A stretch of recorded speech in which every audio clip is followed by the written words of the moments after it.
presence with thanksgiving in our hearts, knowing that we will be receiving so much from Him today. So let's close our eyes po and prepare our hearts as we just offer this song before we begin. Hallelujah, Lord. We thank you, Father. As we gather here today, Lord, under your care and protection, thank you for your loving kindness that never fails. We thank you for everyone who are with us today, that you would guide our thoughts and actions to bring you glory. Lord, we thank you for your servants, Pastor Buchu and Sister Manju. Lord, we pray, Lord, that you would continually give them great inspiration, Lord God, as they share with us what you have placed in their hearts, Lord. We pray that you would fill them with your wisdom, your courage, and give them your peace, O Lord. Open our hearts, our spiritual eyes, and our understanding, and our ears to hear, Lord, your word through your servants, Father. As we come boldly in your holy presence, Father, we just offer this song of praise to you, Lord God, as we start and begin, Lord God, our program this afternoon. We thank you, Father. We love you, Lord.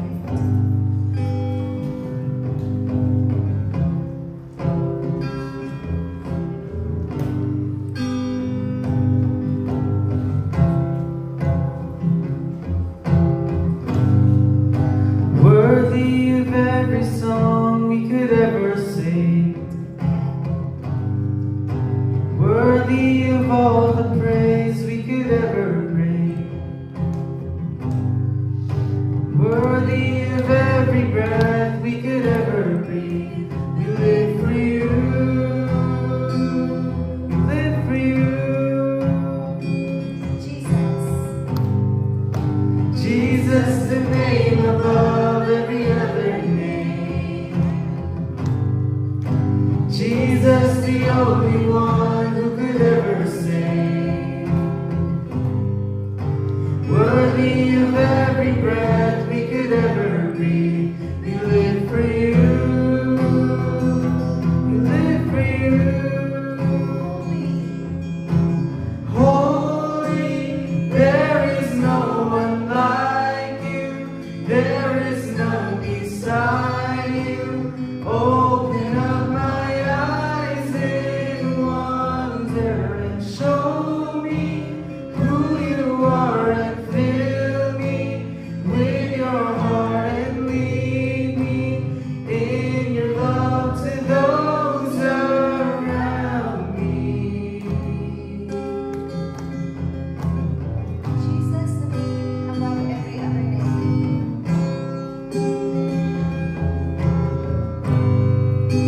Jesus, the name above every other name.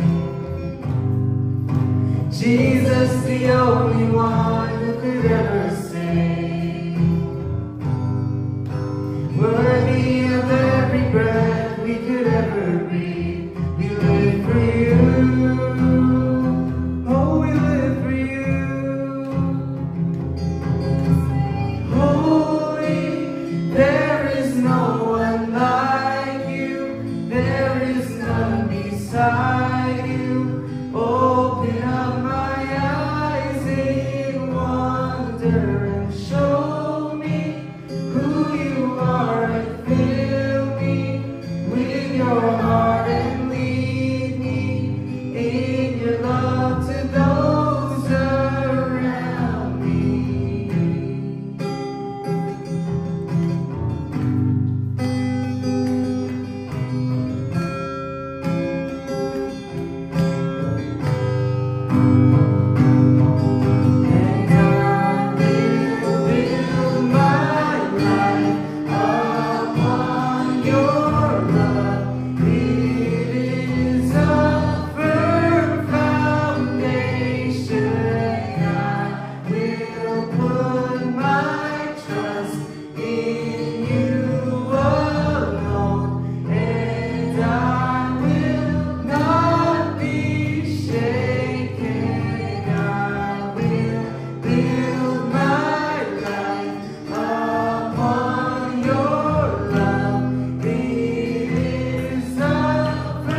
Praise God. It's a joy to all of us today to learn a lot of things from the Lord.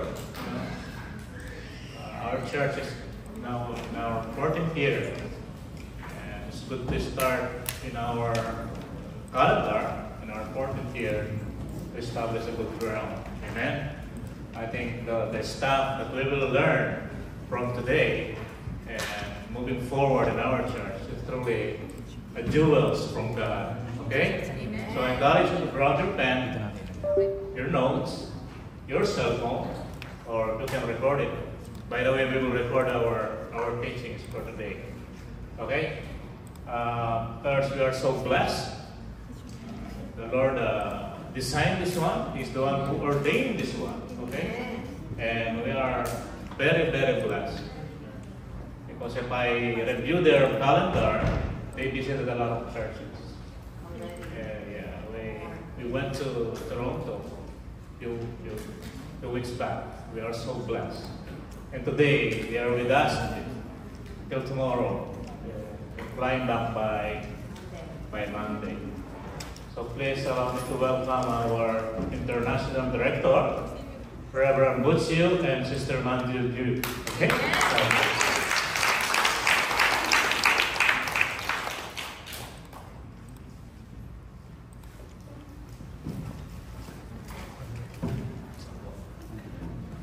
Lipat na natin yung USB. Ayan.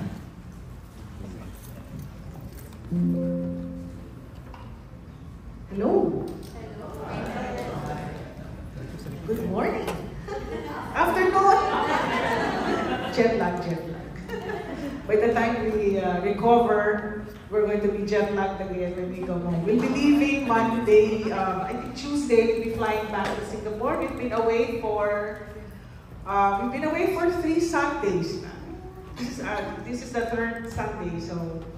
But we are happy to see everyone and the opportunity that God has given us. Really amazing how the Lord has brought us here. Malayo po pinanggalingan namin, but you are at the center of it all. Amen. Manitoba, the friendly province, and it's good to be here. Amen. So, ako po si Sister Manj. I can speak Tagalog. I'm pure Indian po, pero pusong Pinoy.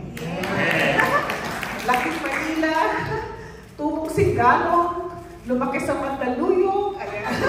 Sa labas, ayan. Sa labas po.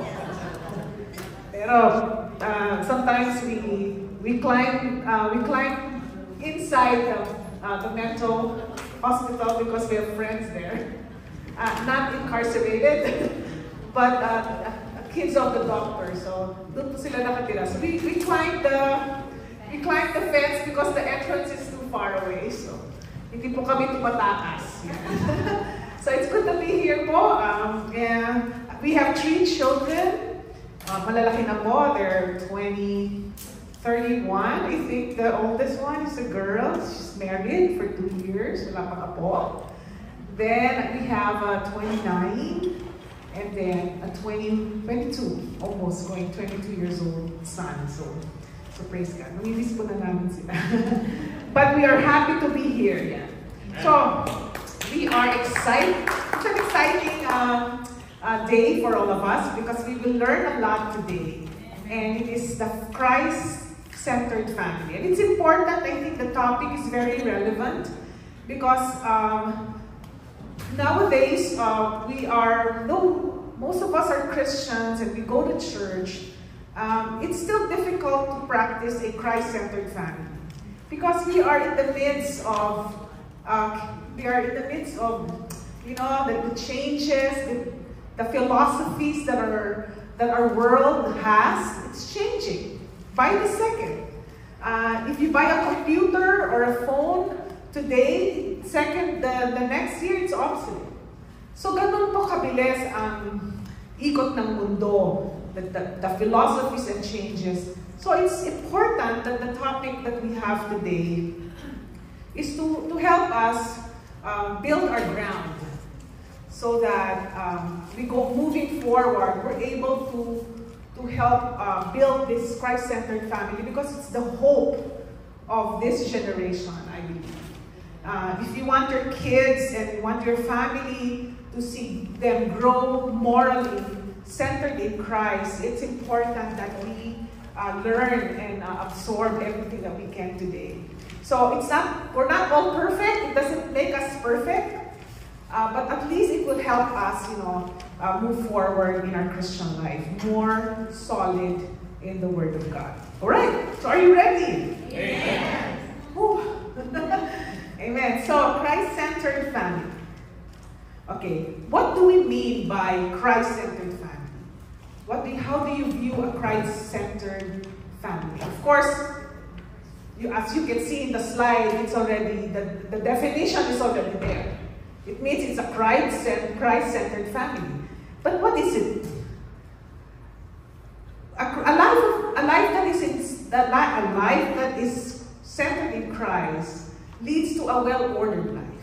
So what do we mean by Christ-centered family? A Christ-centered family is a life that is well-ordered in Christ. So you live a life that is ordered. We live in a life of chaos. The world is in chaos. If you see families today, it's chaotic. But a life that is centered in Christ leads a well-ordered life. And that is the truth that I want you to take away this afternoon. If there's anything that this will, the summary of our teaching this afternoon is this: the life that is centered in Christ leads to a well-ordered life. And that is a Christ-centered family. Let me define it further.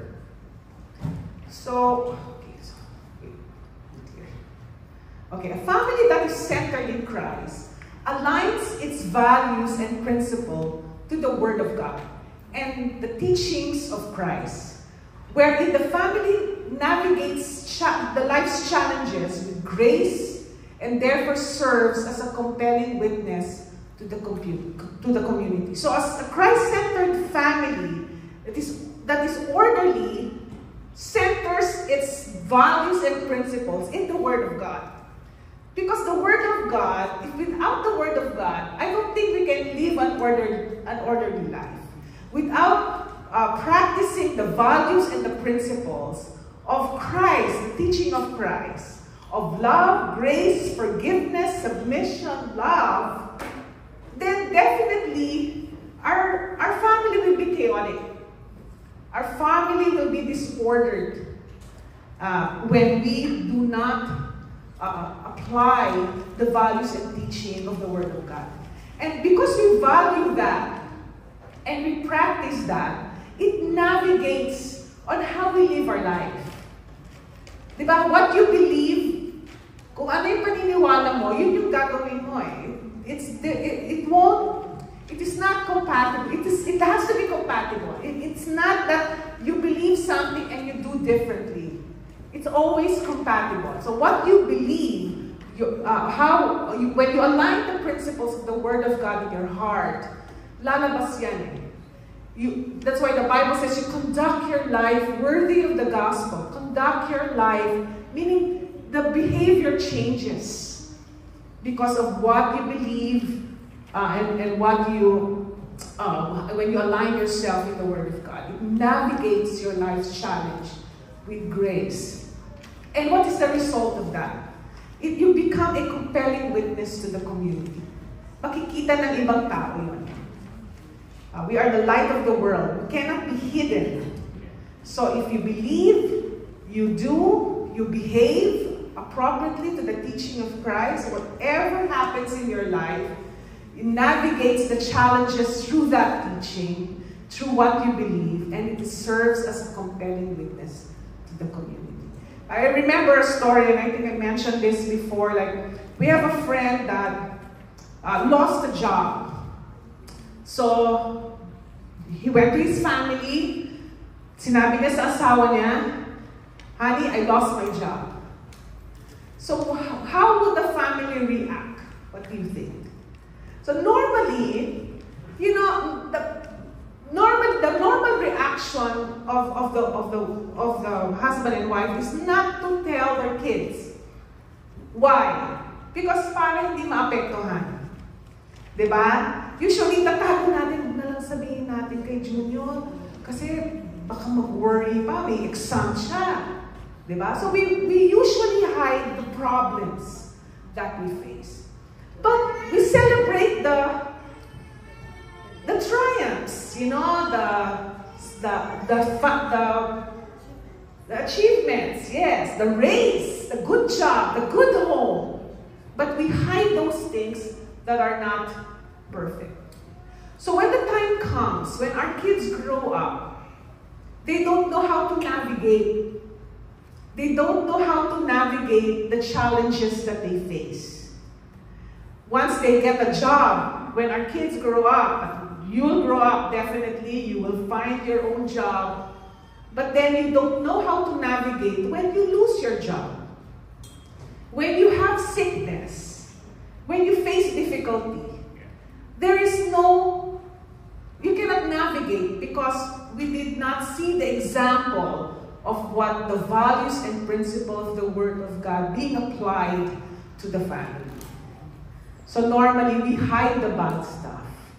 But it is a great opportunity that our kids learn from us on how we deal with loss, and how we deal with loss of a job, or how do we deal with cancer, how do we deal with sickness. So our kids watches us, how we navigate through life. How, as a parent, or a brother, or a sister, or an uncle, or cousin, navigate through life, practicing the principle of the Word of God. So, it's importante that we are Christ-centered, living an orderly life, applying the principle of Christ in our life, showing it in good times and in bad times, para makita ng mga anak natin na, ay, si Papa, nawala ng trabaho, lumuluhod. Ay, si Mama, nagtatrust kay Lord kahit may sakit. Diba? So, because of that, we apply the teaching in our life, and we navigate through life. That is a Christ-centered family.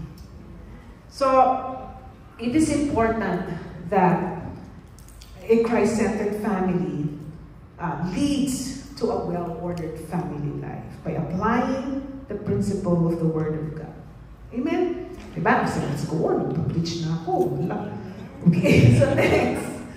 If you claim to be a Christian, it must lead you to apply the principle in your life. And this will lead you to an orderly lifestyle, as well as your family life. Okay, so that's well said. So it doesn't mean that it is perfect, but it is orderly. Okay? So if you claim to be a Christian, it must lead you to an orderly life, not a perfect life. Okay? Nobody's perfect. Okay? It must lead you to an orderly life in the community, in the church, and at home. That's why the Bible is full of order. In the beginning of time, may order na. When God created the heavens and the earth, there is order in the universe. That is why the moon doesn't follow the earth. The sea rises at a perfect rate. The temperature doesn't go below what we can accommodate. There is order in the earth. So, time immemorial, the Lord already is a God of order.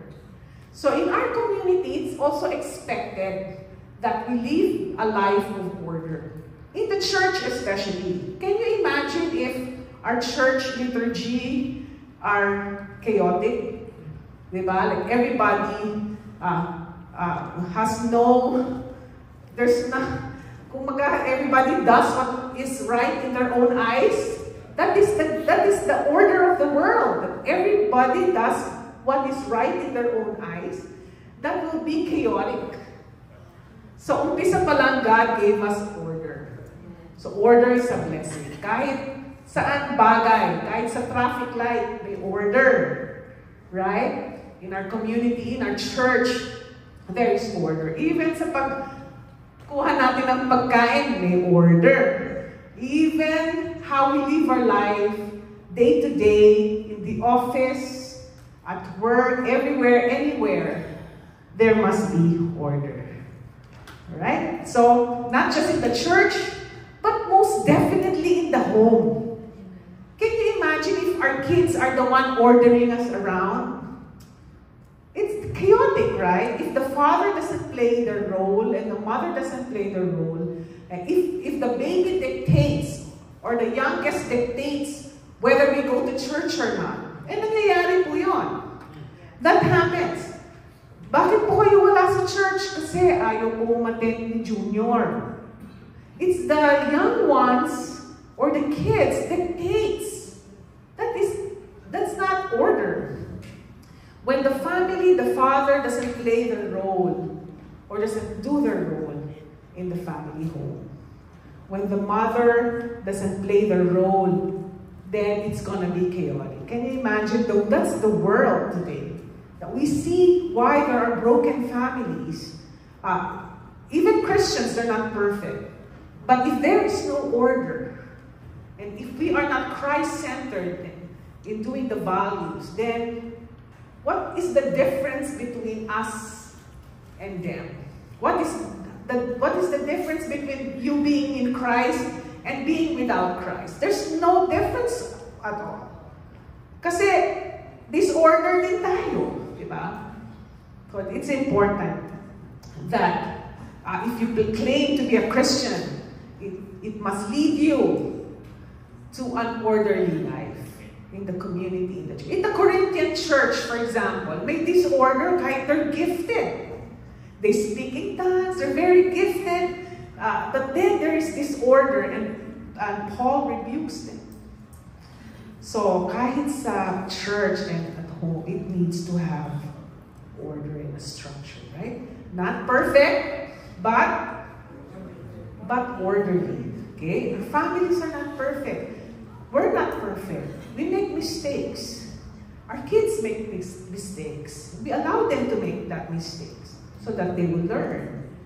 We're not perfect, but we must be the command, the imperative that the command of Christ and of Paul as we go through our teaching this afternoon is be orderly.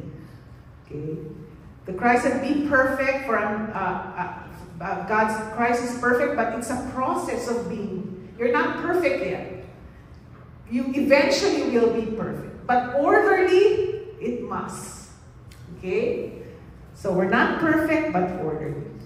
So the true test of Christian maturity is best measured at home. So if you really want to know if a Christian is mature, or at least in the process of being mature, it will be measured at home. Because at home is where who you are. Hindi pwedeng, you cannot pretend at home. But you can pretend in church. And I was sharing this in Toronto na, we can be really kind in church. Oy, kamusta sister? How are you? It's so easy to be kind in church, where nobody sees you at home. Madaling magpatawad, madaling to be courteous. Yes, sister, sige, go. But in church, at home, we're very harsh. We're not kind at home. When we talk to our kids, it's harsh. When we talk to our wife, it's harsh. But in church, we're so kind. Hi, sister. Kamusta na? Pagdating sa bahay, maghugas ka na ng pinggan. Tama na yung basketball na yan. We're very harsh, di ba? So the true test of Christian maturity is best measured at home. Because you become who you are when you step right at the door. Pagpasok mo pa lang sa bahay, that's your true self. Who you are at home, that's who you are, really. But when you go out, that's a pretense. can be kind, you know, can be anybody that we want. Nobody knows me. But the moment I enter the door, I'm home. That is who you are. That's where you put your shoes there. You eat without washing the dishes. You know, you don't fix your bed. That is who you are. Right, kids? So, who you are, fix your bed, help your mama and papa clean the dishes, because maturity starts at home. Christianity starts at home. Alright? So, let's go back. Let's visit the original design for family life and explore why it fell into disarray. Bakit ba? What happened? Okay? So allow me to give you a preview of what happened. How was it in the time in Genesis, and what happened? Bakit nag-fall? Bakit it went into disarray, and how we can fix it? All right. So allow me to read Genesis chapter 2, 15 to 18. So the Lord. Okay, I know, alam niyo na to. You heard this over and over again. But let me emphasize some words here. The Lord God took the man and put him in the garden of Eden to work it and take care of it. So, obviously, God made man his own image, and we know that, right? I'm skipping that part. And the Lord God commanded the man, "You are free to eat from any tree in the garden, but you must not eat the tree of the knowledge of good and evil. And when you eat from it, you will certainly die." So here clearly that man had a choice. So God is allowing him to exercise that free will. Because if we're not made robots. We're not made that way. We're given a choice. So here there is a command. And the Lord God said, after a while, "It is not good for man to be alone. I will make a helper suitable for him." So God saw man, he was alone, and he said, "It is not good for man to be alone. And I will make for him a suitable helper."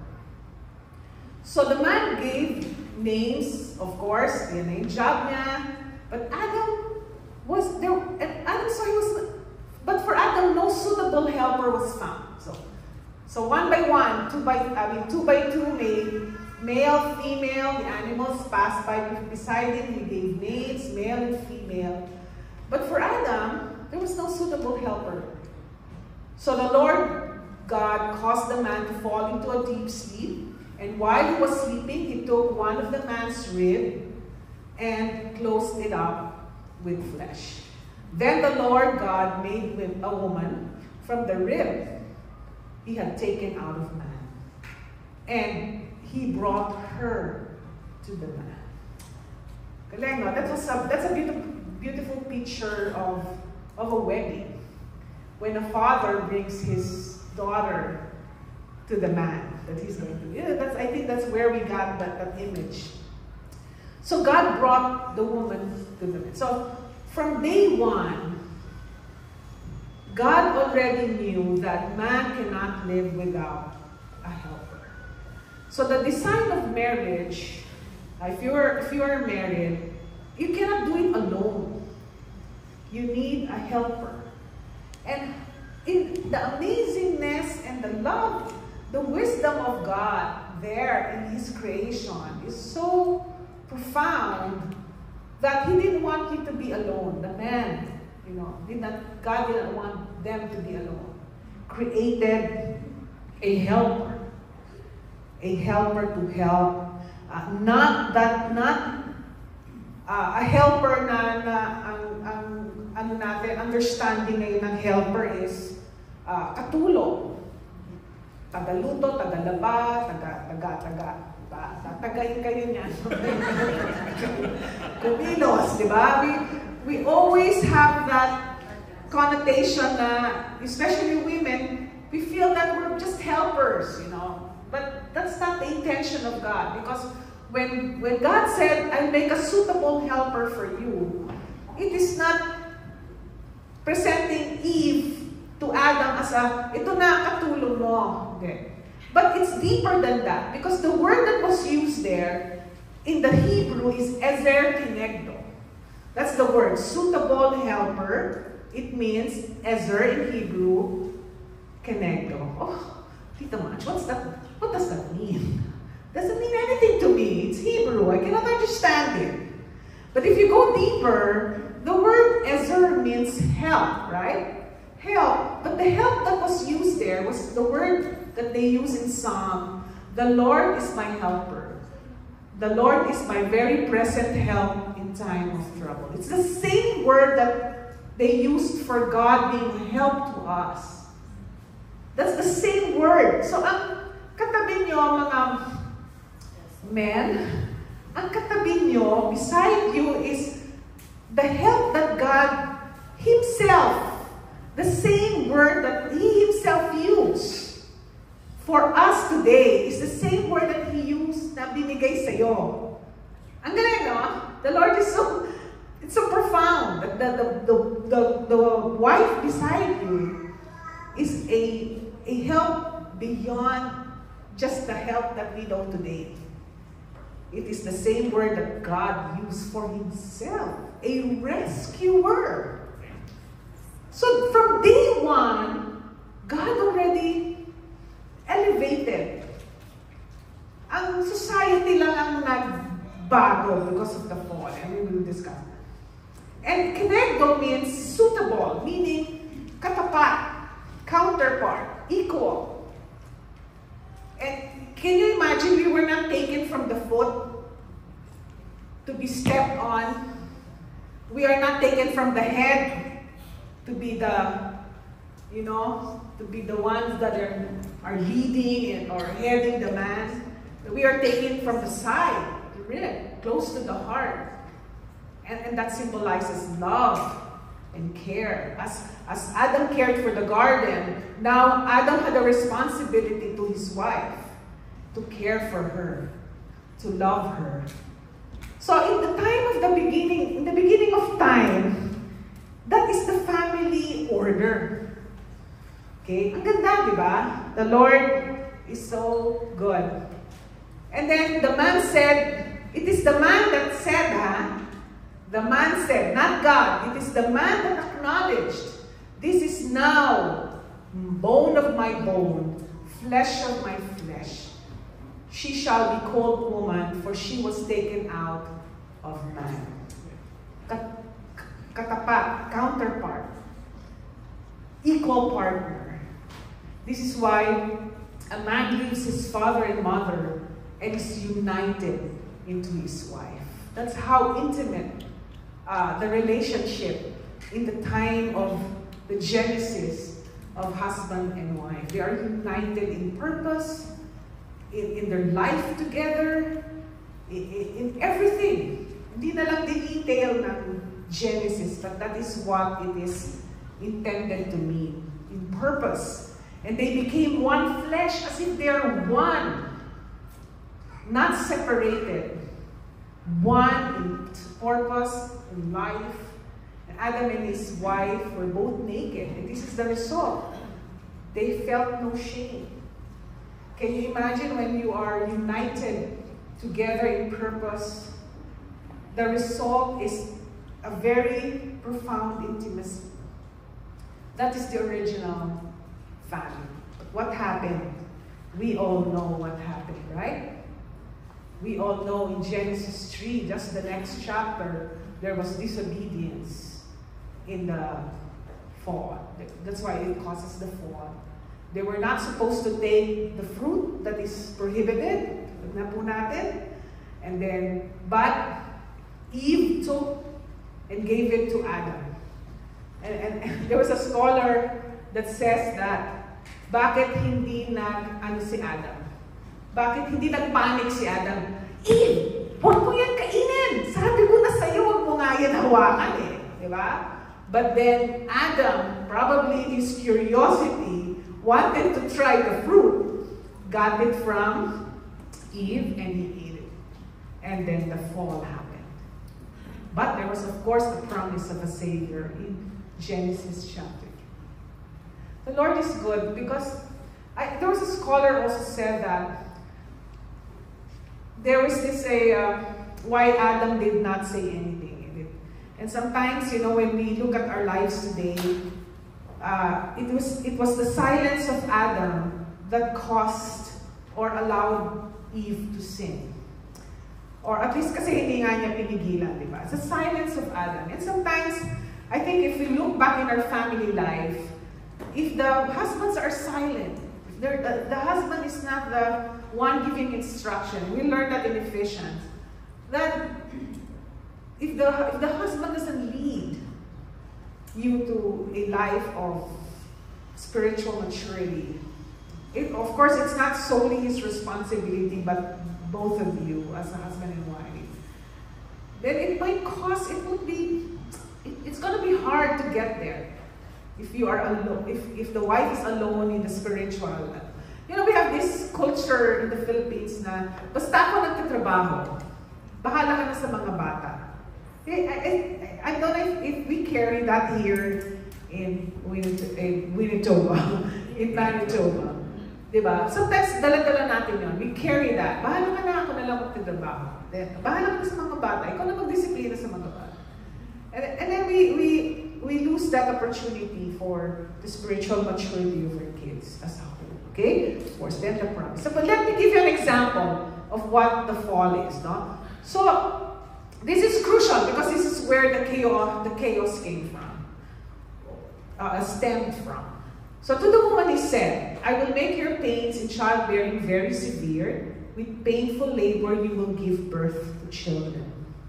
And your desire will be for your husband, and he will rule over you. So yan na, the chaos came.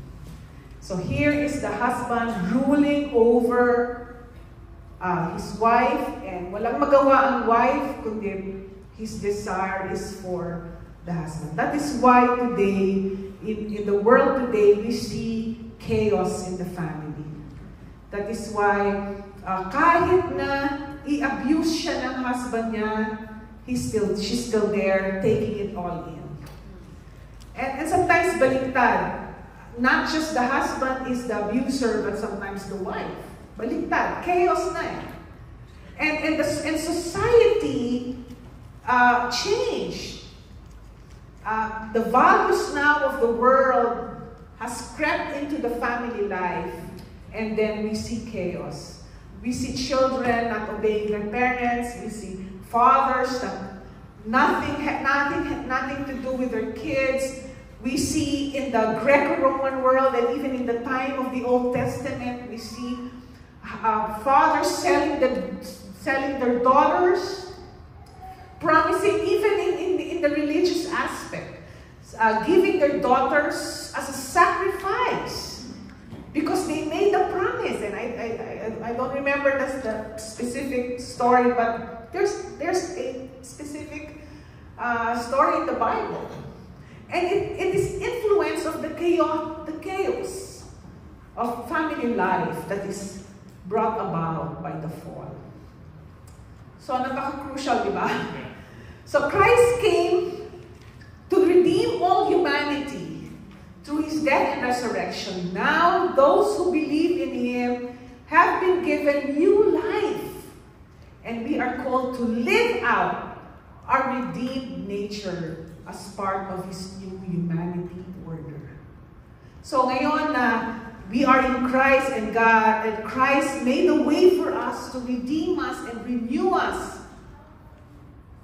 Then we have now a chance to change our order in society, the human order in society. So that's why in Ephesians, binigyan tayo ng manifesto for the new family order. So if you are in Christ, this is your manifesto. We will focus on the family because there is a broad subject on order, and we have kind of passed through, we mentioned that. community, church, but we focus on the family. So, because you are in Christ now, a family-centered life has a new manifesto for the new family order. And it is important for Paul to mention this because during the time of the diaspora, when the Jews were persecuted in Jerusalem, they were dispersed to Ephesus, to Rome, they were scattered.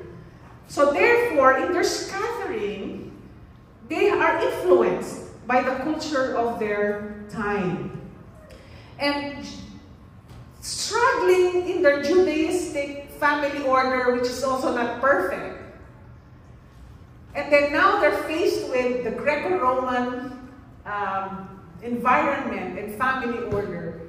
Then there is a confusion on how to deal with the wife, how to deal with the kids, and the Greco-Roman, just to give you a picture of what the Greco-Roman world looks like in the time of Paul.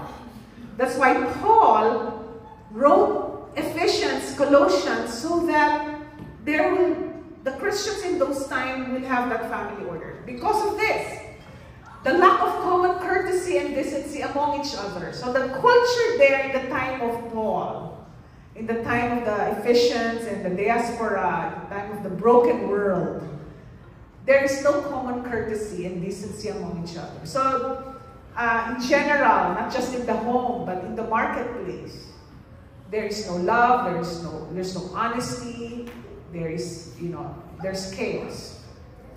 That marriage is only for childbearing and family status. So in the time of the Greco-Roman world, family life, the wife is just for giving birth. Hindi po nakakatikim ng love ang mga wife because their purpose is for status and childbearing. And then we hear the pater familia, the head of the family, has an unrestricted authority to the point that he can let his own son suffer and be killed and be sold. The wife be killed and be sold, and they won't care. It's what is cultured in that time, a known culture in that time.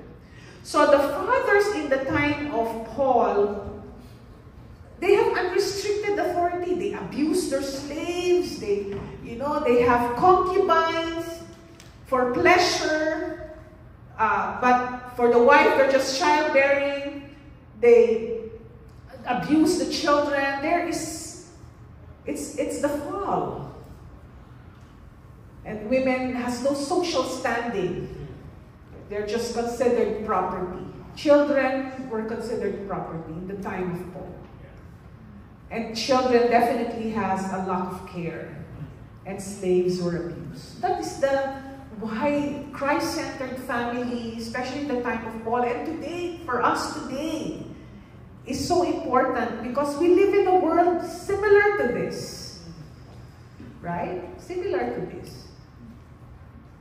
And as a Christian home, we need to, propel the light in our home to show Christ to the world. And one of that is showing how we behave at home.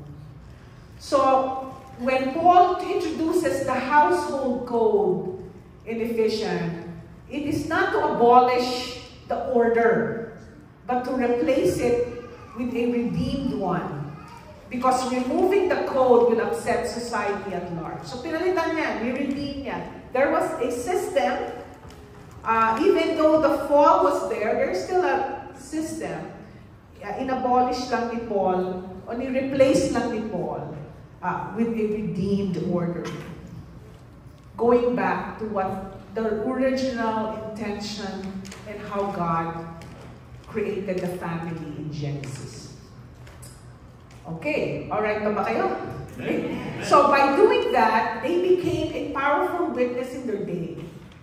Those families that are in order became a powerful witness of the gospel. So makikita nila, like a wife saw the husband loving the wife and their children, it is a powerful witness to the culture. Siyempre, they like that.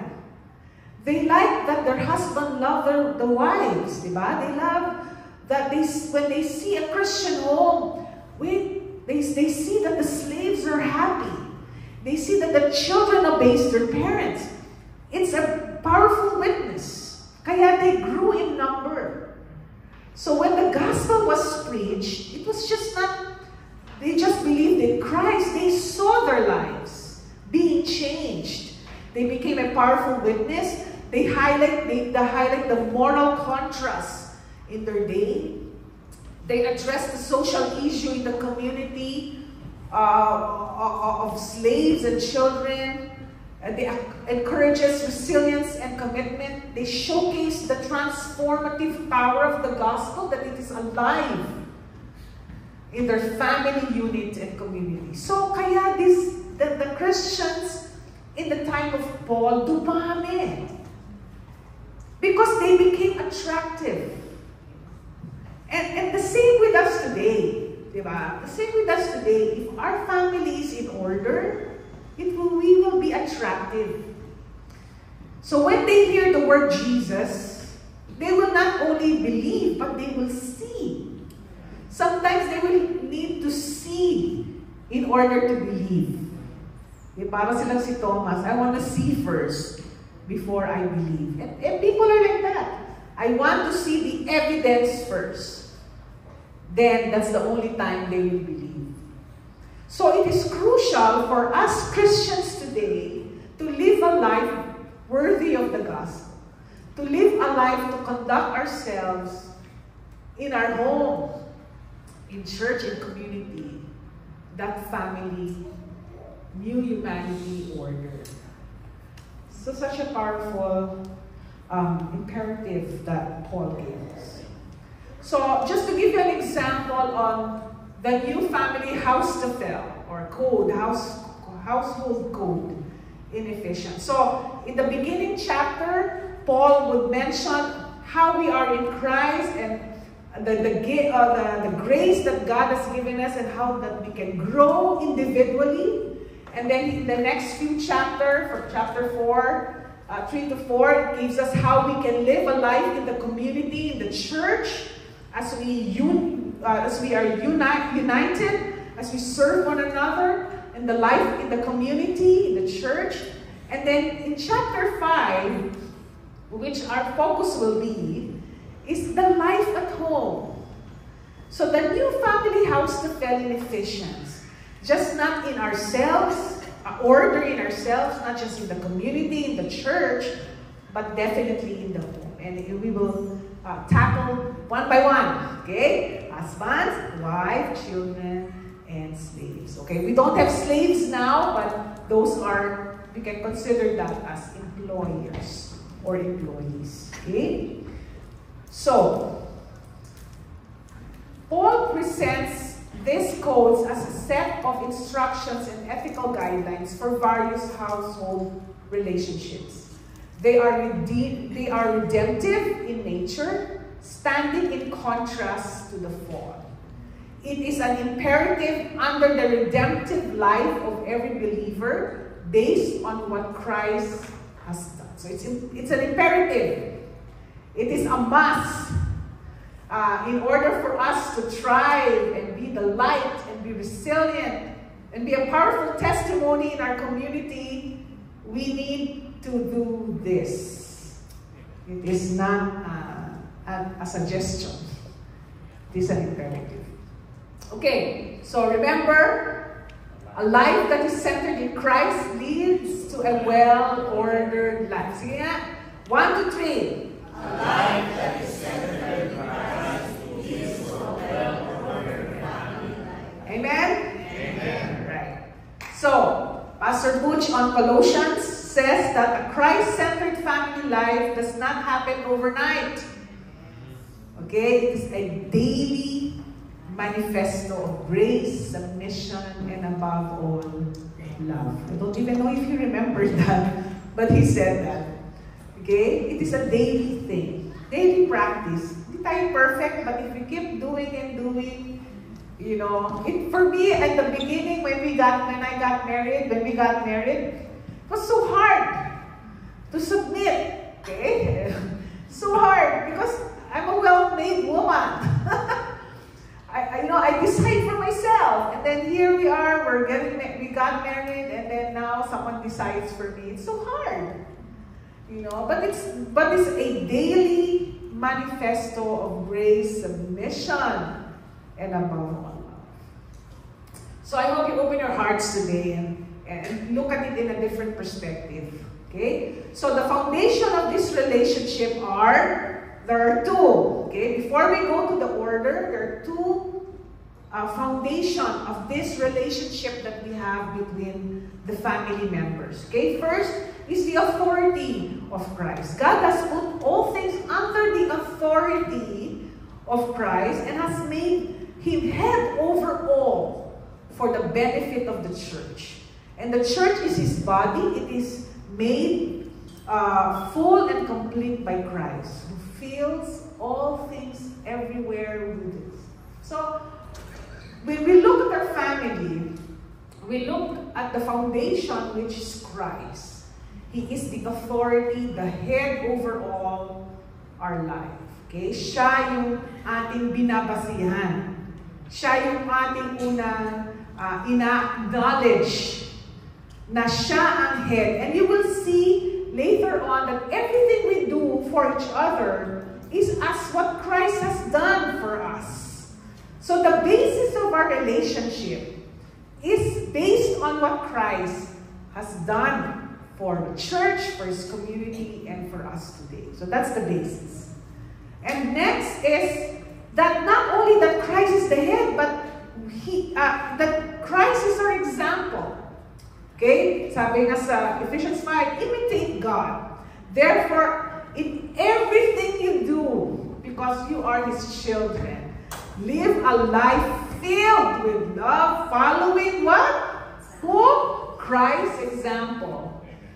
Because He loves us and offered Himself as a sacrifice for us, pleasing aroma to God. So that's our two basic foundation. The headship of Christ in our lives, in the church, and the example na kailangan natin tularan. So that's the basis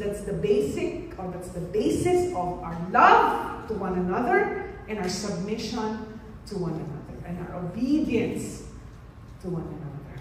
Clear ba, claro? Okay, so before we go forward, I want this to be clear that we are doing this not of ourselves, but because of what Christ has done in our lives. As headship, we honor Him, and as we follow His example that He gave us. Right?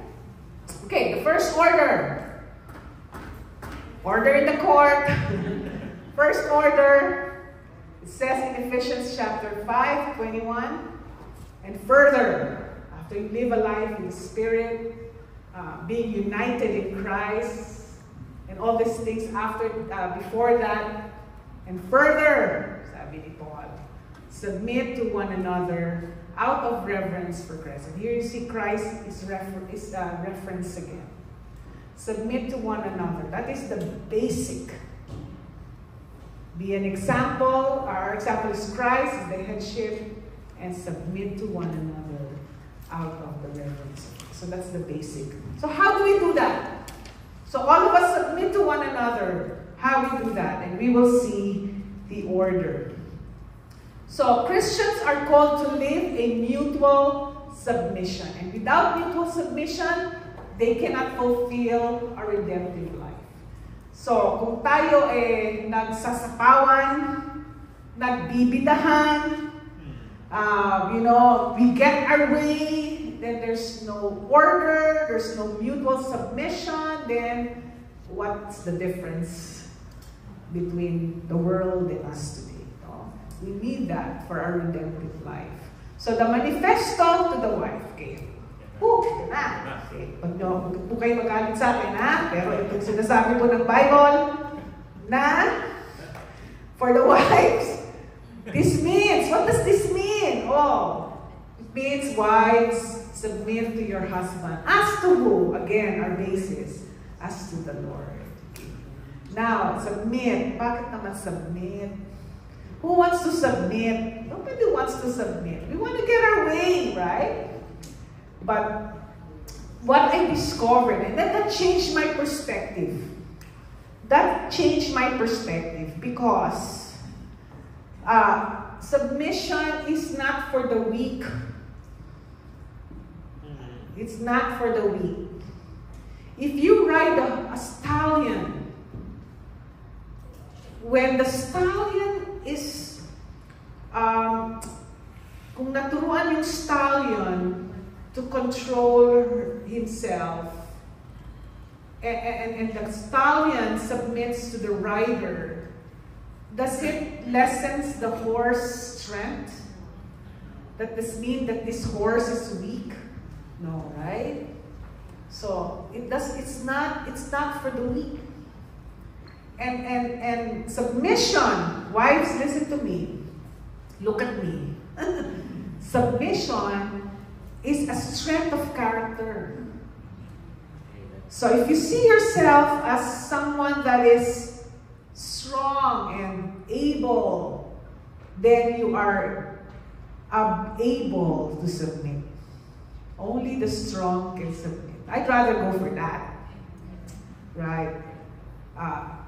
Because you know why? Because Christ submitted to the Father. Doesn't mean that Christ was weak. He submitted to the Father as Christ submitted to the Father. We see that in Philippians. He did not make himself equal, but he went down and obeyed and he made himself as one of us, submitting to the death on the cross so that we may be saved. That doesn't mean that Jesus was weak. Not my will be done, but Lord, yours. That's submission. And that is what Paul is saying. The first order is that when the wife submits to your husband, as you do the Lord. As an example of what Christ has done for us. So our perspective changed. And what does that mean? It means submit means to arrange oneself under the willing placement. Under the willing. So it's a willing, it's not forced. We have to be willing to submit. Right? So wives, arrange yourself under. This means making a willful subordinate role as to her husband, specifically to your husband. Okay? Not to anybody else. Specifically to your husband. We're in the most logical place to practice the original intention of God as a helpmate in your marriage. As God's original intent to be alongside and under His loving care. Because submission doesn't stop there. Submission doesn't just in order for you to submit. This is just a result of what the husband's role would be. Okay? So, for a husband is the head of his wife, as Christ is the head of the church. You see? The headship, the foundation, remember we discussed that? He is the savior of his body, the church. As the church submits to Christ, so your wives should submit to your husband in everything. So imagine we have a pattern. As Christ submits, as the church submits to Christ, we submit to our husband. That's a beautiful, actually, it's a beautiful parallel. Amen. Yeah, it does not parallel the world. That we be dormants, that we be stepped on. But for Christ, in the Christ-centered family order, we are willingly submitting to the authority first of Christ as we submit to our husband. In everything. Submission is a decision about the relative worth of another person. So we submit not because it's just because we like it, but it is to giving worth to our husband. Meaning when you submit to your husband, you're giving him worth. Means that submission involves recognizing and valuing the role or authority of another person, okay, especially your husband. Okay, claro? It is not about one's own worth being diminished, but about choosing to honor and respecting the other person based on their role or position. So hindi po nababawasan tayo. Our worth doesn't diminish when we submit. We honor actually the person and we give him worth as well. Right? Ganda, di ba? No? Amen. Talaga ni Lord. So Paul, in this new humanity, brought back the care for God's creation that was somehow lost during the fall and gave it a new standard, which was Christ. So for wives, this means submit to your husband as you do the Lord. Okay? Manifesto to the husband. Okay? For husband, now it's your turn. This means love your wives, just as Christ loved the church. And what? Gave up his life for her to make her holy and clean, washed by cleansing of God's word. Because that is what the Lord is good. I don't know our I can go on and on. Huh? We're still okay? Okay. So this means husband, love your wife. See, in the contrast to the Greco-Roman world, diba? They don't love their husbands. I mean, they don't love their wives. Kasi property lang ang wives. And here, inano ni Lord, ni-redeem ni Paul. Husband, love your wives as Christ loved the church. And the standard again is Christ loving the church, giving his life to the church, giving his life, giving his life for the church. There's a story, I remember, and I mentioned this in Toronto. There was a wife washing the dishes, pagod na, luto na, and then nakita niya yung husband niya, nanonood ng hockey. Hockey ba dito? Hockey or baseball or basketball, no? Tapos nakita niya yung husband niya. Sabi niya, honey, tulungan mo naman ako.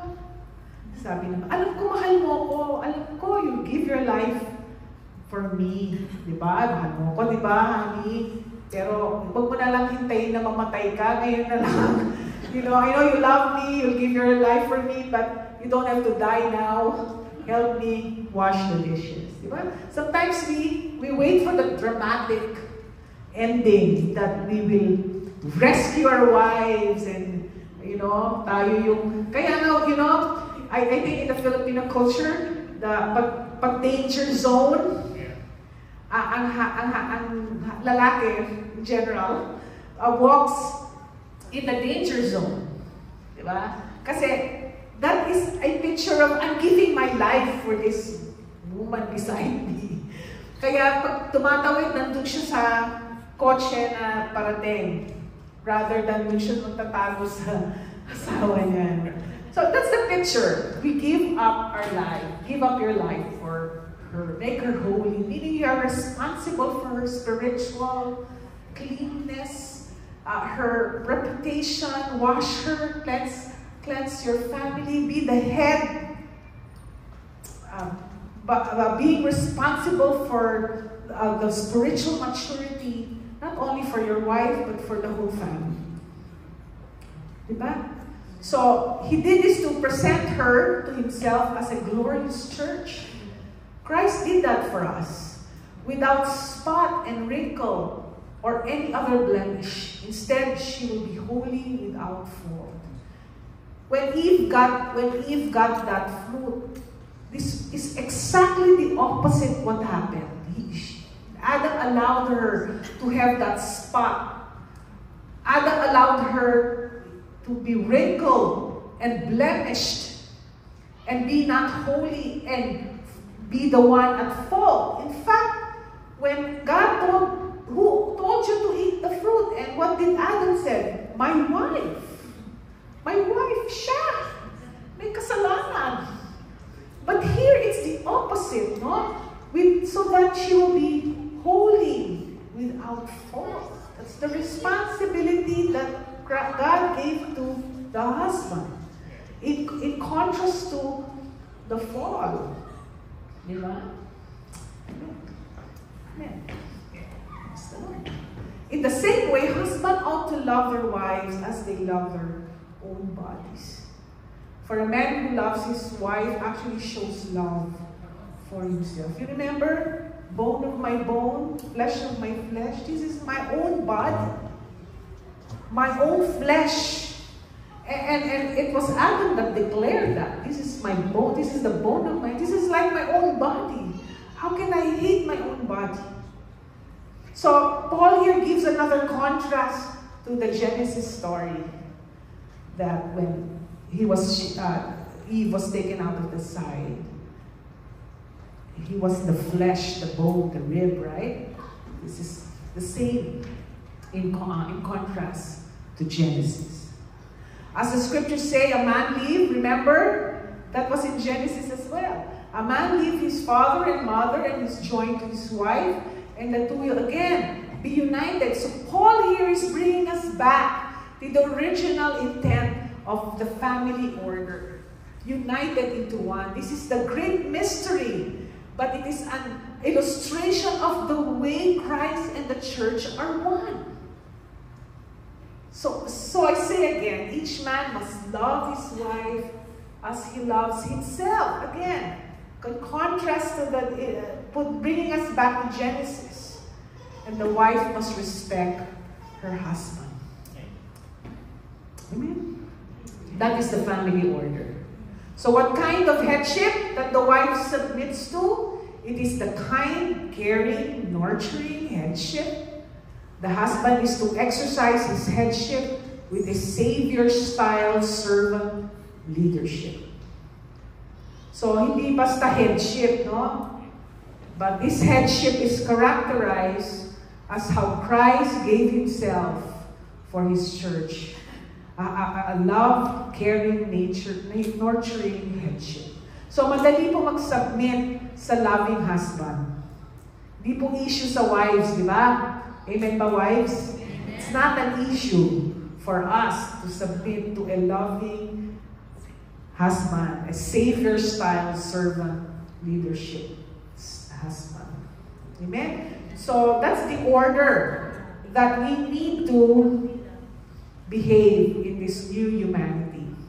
This means he is giving up his life for her, nourishing her, cherishing her, taking care of the needs and pains of her body as if they were his, so that she might be sanctified, presented without spot or wrinkle or any such thing, that she might be holy and without blemish. Adam's negligence led to his wife's fall. In Ephesians, husband's diligence will lead to his wife's redemption purposes. So, we have husbands, you have a great responsibility. It's not just that you mag-work ka, you provide for your husband, okay na. There is a much deeper role that you need to do for the order of the family, the redemptive family to work. So wag po tayo makontento na nagtrabaho kayo, pasok kayo, no TV, the next day, the same way, routine. That's not the way. That is not what Christ is saying here. It's more than that. So if a wife's submission is her willingness to place herself under her husband's care, then it is the husband's headship that motivates her to do so. If you want your wife to submit, then you must be a loving husband first. Hindi mo pwedeng i-demand. Magsubmit ka! Magsubmit ka! Sabi ng Bible, magsubmit ka. Hindi pwede yun. Mahal mo ba ako? Loving ka ba? Caring ka ba? Di ba? May condition no? A life that is centered in Christ leads to a well-ordered life. Amen. So manifest to the children. You're here today. Praise God.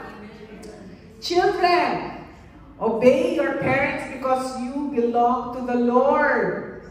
Okay? It is already published there that you belong to the Lord. It is God. You are God's. You are His.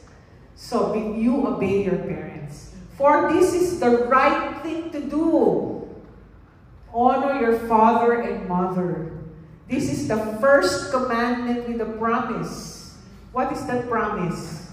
That you will live a long life on earth. Can you imagine? Hindi na kayo masyadong mag-iintindi ng mga ano.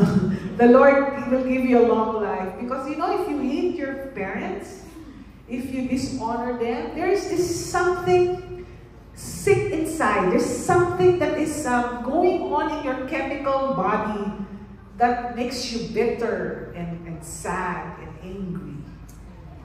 And it will shorten your life. But honor your father and mother. Amen, kids, if you're here? Honor, huh? That's just not and of course you are honoring a loving husband, a loving father, submitting yourself to a loving mother, that doesn't mean you harm. Wala naman sa magulang that will harm the kid, di ba? That's not our desire. We want you to grow. We want you to and learn from the wisdom of your parents, because they have gone through life. You're just starting. Sometimes we think we know it all kasi natutunan lang natin sa internet. Sa Google. Ask Google. Ask Siri. No? Minsan we think we know it all. And sometimes we feel entitled that our father and mother must serve us. No, that's not honoring. Right? Mga kids, di ba? Naging kids din ako. And I brought so much heartache to my parents. And now when I look back, dapat naging Kristiyano na ako before pa when I know all these things. And I saved that heartache. I gave them so much heartache. And ngayon, at least bumabawi, di ba? But you know, it's never too late for the young ones here who are here today. Amen? Do not let your parents suffer. It's painful if you are disobedient. Okay, you can reason with them. You can ask them, you can converse. Father, hear your kids. Father, do not provoke your children to anger. The balance is here as well for the children, just to let you know that your fathers, they should not provoke you to anger by the way they treat you. Or don't treat them, don't provoke them. Rather, bring them up with the discipline and instruction. So the discipline here is more than just the physical palo. The discipline here is the instruction. It's the same word. Instruction and discipline is used in the same way. Is to allow you to learn, allow you to converse, especially if you're older, to converse and reason together. And in that practice, then order can come. You know, compromises can come. That comes from the Lord. Right? So, and we go on, slaves, obey your earthly masters with deep respect and fear. So if you are an employee of a company, maybe, serve them sincerely as you would serve Christ. Do it for Christ. Do everything in the glory for Christ. Try to please them all the time. Not just when they are watching you, but even though they're not. Kasi God sees you, eh. Diba? As slaves of Christ, do the will of God with all of your heart. Do everything. As Christ is just with you, do it for the Lord. Diba? Our standard, our basis, our foundation is Christ. Work with enthusiasm as though you were working for the Lord rather than for people. So not just in church, but even outside the church. Do it. Kasi yun yung ating witness, eh. Imagine if they see you, but ang sipag ni sister, but lagi siya nakasmile. Why? There's something about her, and because of that, you become a powerful witness of the gospel. Sis, saka ba nag-church? But lagi kang masaya. masaya. Diba? O, dyan ako sa Win. Sa Win, Manitoba. Do you want to join? Right? Diba? Come, join us. Gusto mo sumaya? Punta ka sa church. Tapos pakikita niya yung mga tao, buknutin, nagagawa, nag-unahan, diba? Then, what's the difference? Diba? Should show love, concern, nourishing one another. Amen? Remember that the Lord will reward each one of us for the good we do. The order that we do, God will reward us, whether we are slaves or free. So again, the manifesto to the pastors treat your employees. If you are a boss, in the same way, don't threaten them. Remember, you both have the same master in heaven, and he has no favoritism. Imagine the church in the time of Paul, yung boss mo, member mo, yung boss, yung slaves, ministry head, tapos yung master, yung ministry team, diba? So I think Paul was addressing that during the time. Not treat them well because you both have the same master in the early church. So a life centered in Christ leads to a well-ordered life. And I'll end with this. Paul cared deeply on how the new humanity must look like today, 20 years ago, the same way. That they understood the context of their lives within God's story and His redemptive plan, and how that looks like in the relationship to the society in general, and specifically to the home. Because the strength of the church depends on the strength of the home. So if you want a strong church, you strengthen your home. Amen. Because charity, love, grace, and Christianity begins at home. So maraming pong salamat po sa inyo. So maybe we can take a break, and then we'll just proceed on however you guys want to do something. Thank you so much. Take a break ng 10 minutes po. Okay? Punta po tayo sa washroom.